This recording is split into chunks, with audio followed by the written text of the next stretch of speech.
네, 대북 확성기 방송을 문제 삼던 북한이 이번에는 투광등을 걸고 넘어졌습니다. 판문점 구역에서 북한군을 향해서 투광등을 비추며 조준 사격하겠다고 위협을 한 건데요.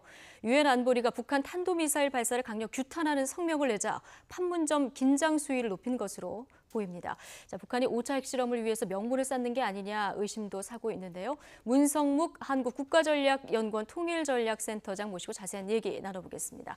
자, 안녕하십니까? 안녕하십니까? 네, 자, 투광등이라는 거는 이게 전방에서는 뭐 깜깜해지면 늘 있는 거 아니겠습니까? 그럼요. 예. 경계 작전을 돕기 위해서 주로 접경 지역, 이 군사분 개선이라든지 예. 또는 해안 지역에서 적의 침투를 막기 위해서 예. 이 경계의 보조 장치로서 사용하는 예. 그런 것이고, 뭐 판문점에도 오래전부터 설치되어 있는 것이기 때문에 네. 북한이 이렇게 시비 거는 것은 그러니까요. 아주 다른 의도가 있는 게 아닌가 하는 생각도 드는 거죠. 도발이라는 그런 북한 측 주장, 다른 의도가 있는 것으로 보인다 하셨는데 어떤 의도가 있다고 보십니까? 예, 그러니까 이제 말씀드린 대로 이것은 뭐 일상적인 것이고 또 오랫동안 이미 설치돼서 활용이 되어 예. 왔던 것이기 때문에 북한이 이렇게 시비를 새롭게 새삼스럽게 시비를 거는 것은 특별한 다른 의도가 있지 않냐 하는 생각이 드는데 예.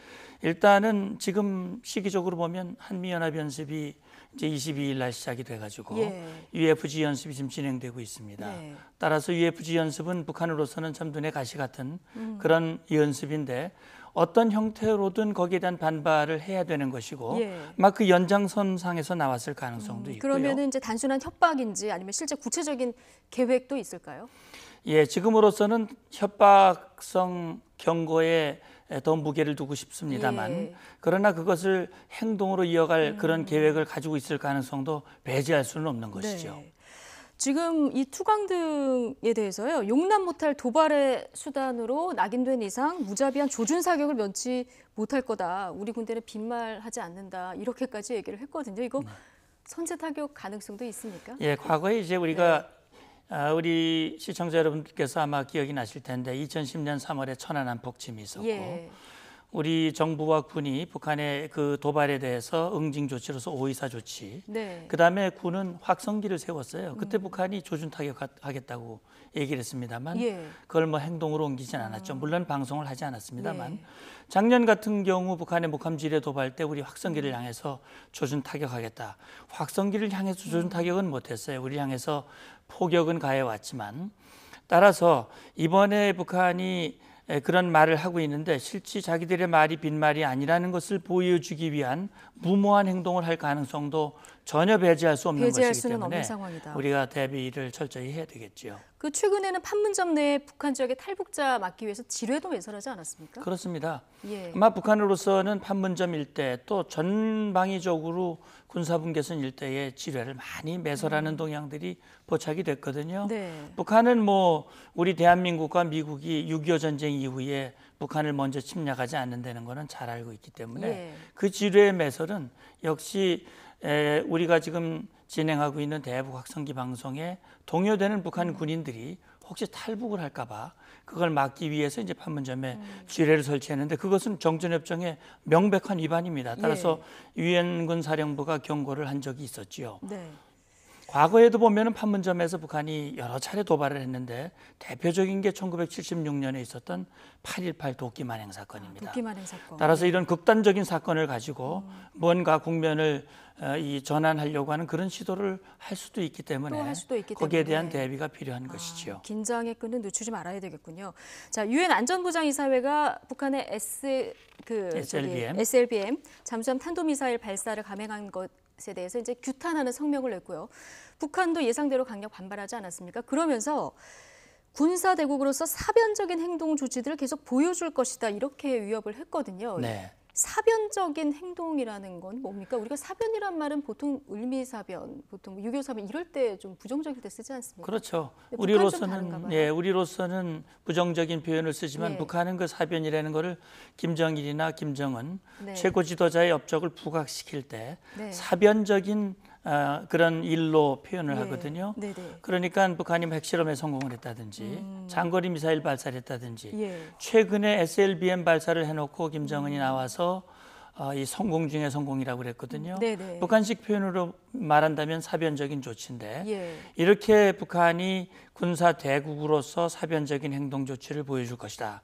그렇다면 국제사회가 북한의 핵미사일 역량 중에 조금 미흡하다고 보는 부분들이 있습니다. 예. 핵탄두의 능력, 소형화 또는 재진입 기술, 예. 고체 발사체 뭐 이런 여러 가지 북한이 아직 미흡하다고 보이는 그 부분에 대해서 네. 아니야, 우리는 당신들이 생각한 만큼 그렇게 연약하지 않아.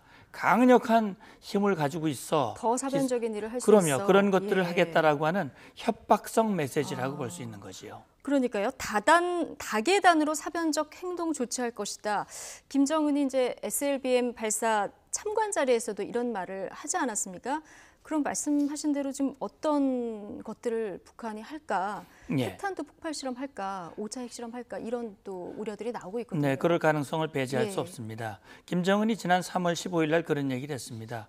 소형화, 표준화, 경량화된 핵탄두를 예. 다양한 운반 수단에 실어서 날려보낼 수 있는 모든 준비를 갖춰라. 네. 그런 지시가 있은 후에 북한은 무수단, 노동, SLBM, 가용한 수단들을 사용을 해서 지속적으로 이런 발사 실험, 도발을 하고 있는데 네. 지금 5차 핵실험이 우리의 초미의 관심사입니다. 지금 그러니까요. 김정은으로서는 아마 최근에 중국이 흔들리고 있기 때문에 네. 그런 유혹을 많이 받을 거예요. 예. 자기들이 장거리 미사일을 인공위성으로 가장하지 않고 실제 네. 장거리 미사일을 발사하고 이 대포동 과거에 네. 발사를 했지 않습니까? 이런 발사를 한다든지 또는 5차 핵실험을 한다든지 이런 것들을 통해서 국제사회를 깜짝 놀라게 만들겠다. 네. 우리 지도자는 배포 있는 지도자고 예. 국제사회가 어떤 압박을 하더라도 결코 굴복하지 않는다.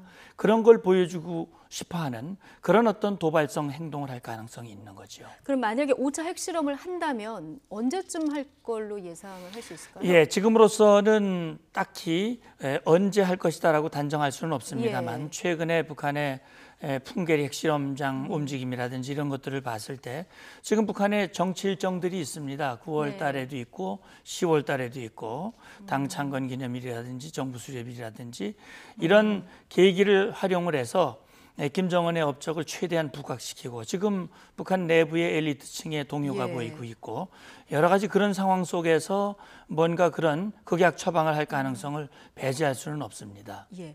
어쨌든 지금 북한의 무기 개발 수준은 상당 수준에 올라 있고요. 지금 북한이 예상을 뛰어넘는 속도로 이렇게 개발을 하고 있는 거는 과학자들에 대한 전폭적인 지원이 있어서 그렇다 이런 분석이 나오고 있거든요. 예. 실제로 북한에서 이런 과학자들에 대한 어떤 지원이 어느 정도입니까? 예, 그러니까 이제 과학자들 특별 대우하고 있는 건 분명한 것 같습니다. 뭐 전용 백화점까지 있다고 그럼요. 하는데요. 어렸을 예. 때부터 영재들을 발굴을 해서 전문 교육 과정을 거쳐서 그런 무기, 특히 핵 미사일 개발 영역에 활용을 한다면 네. 그들을 최고의 대우를 하죠. 예우뿐만 네. 아니라 주택, 삶의 질 예. 이런 것들을 하고 저는 최근에 북한이 무수탄 미사일을 5번을 실패하고 6번째 성공을 했는데 네. 그때도 사실 과학자들을 문책했다는 얘기를 들어보지 못했거든요. 아마 북한 내부에서 이런 과학자들에 대한 특별 대우를 통해서 자기들의 어떤 김정은의 업적을 부각시키기 위한 그런 도구로서 최대한 활용을 하고 그러기 위해서 거기에 대한 상응한 예우들을 하고 있는 것으로 그렇게 판단이 됩니다. 예. 자, 군사 무장이 뭐 전문가들 예상보다는 훨씬 빠른 속도로 어떤 이유에서 간에 진행이 되고 있기 때문에 지금 우리도 핵 추진 잠수함 보유해야 한다 이 목소리가 커지고 있거든요. 오늘 여당의 원내대표까지 이 얘기를 했단 말이에요. 박사님은 이 부분은 어떻게 보십니까? 저는 핵 추진 잠수함이 필요하다는 부분에 대해서는 저도 예. 동의를 합니다. 예.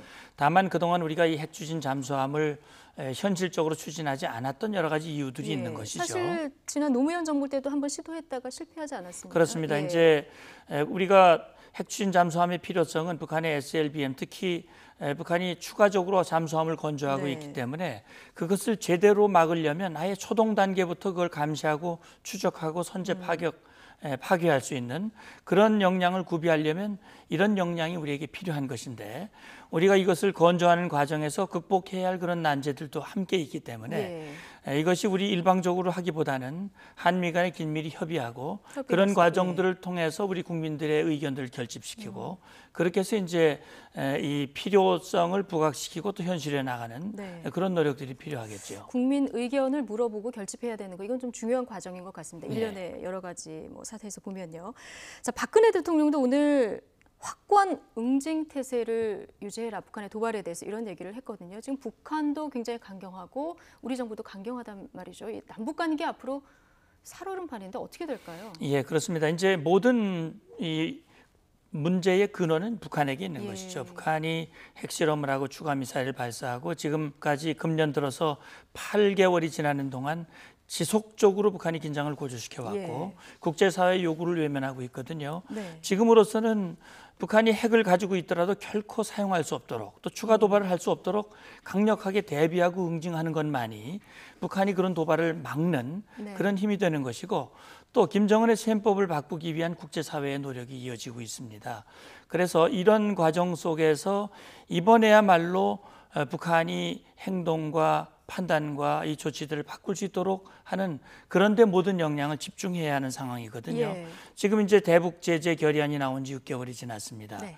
김정은이 판단할 때 이제는 더 이상 자기가 그렇게 객기를 부려가지고는 이제 스스로 무덤을 파는 것이다라고 하는 걸 스스로 판단하고 결정할 수 있도록 역량을 집중해야 되는 것이고 그 과정에서 그런 메시지를 여러 차례 전달을 했는데도 지금 북한이 계속 강경한 입장을 보이고 있지 않습니까? 네, 아직은 아마 김정은이가 그렇게 아픈 걸 덜 느끼는 것 덜 같습니다. 느끼는 것 같다. 예, 예. 그 아픔을 실제 느낄 수 있도록 하는 그 과정이 지금 우리가 좀 어렵지만 네. 남북 관계가 걱정이 되지만 그러나 남북 관계라고 하는 것은 북한의 도발을 억제하는 조치를 취하면서 네. 김정은의 생각을 그걸 바꾸는데 지금으로서는 모든 역량을 내외적인 역량을 집중하는 것이 필요한 시기다. 네. 이런 생각이 드는 거죠. 알겠습니다. 한 가지로 마지막으로 질문 한 가지만 더 드리겠습니다. 사드 배치 관련해서 오늘 국방부 발표가 있었는데요. 지금 3개 후보지를 선정했다 이렇게 발표를 했습니다. 또 다른 파장이 있지 않을까 좀 우려가 되는 부분인데 어떻게 보셨어요? 예, 그렇습니다. 지금 이제 또 인접 지역에서도 예. 반대를 하고 있고요.